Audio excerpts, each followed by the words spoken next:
chain is a single path which helps us work out who eats whom in a habitat in order to get the energy and materials required for nutrition.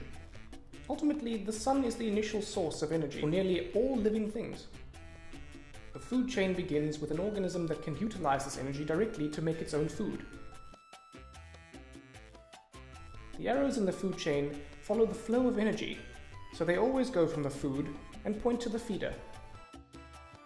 So for example, the grass uses energy from the sun, the zebra eats the grass, a lion then eats the zebra.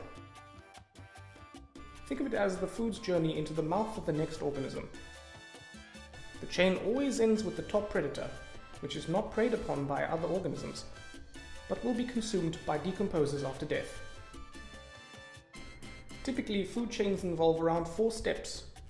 It is unusual for them to be longer because energy is lost between each step, and so the energy available for the next organism decreases. It is lost in a number of ways. It can be lost as heat during respiration, or it can be lost in waste materials such as feces.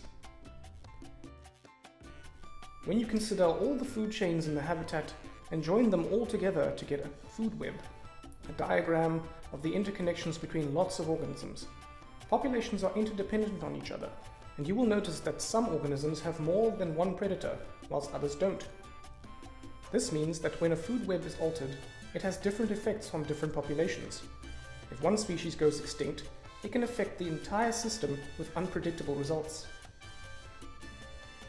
So let's take the food web of a woodland environment as an example. This food web is the combination of 11 different food chains, so we can start to see how the species are interdependent on one another. So what happens if we remove one species from the food chain? Perhaps if it went extinct? Well, to figure it out, we have to look at the whole food web. If we remove grasshoppers, then the spiders would have to eat more beetles, and so their population would decline. Maybe even go extinct too. This then has a knock-on effect on all the species that feed on the beetles and so on.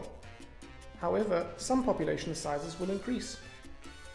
If there are less individuals eating the green plants, then their population will increase, which provides more food for the snails.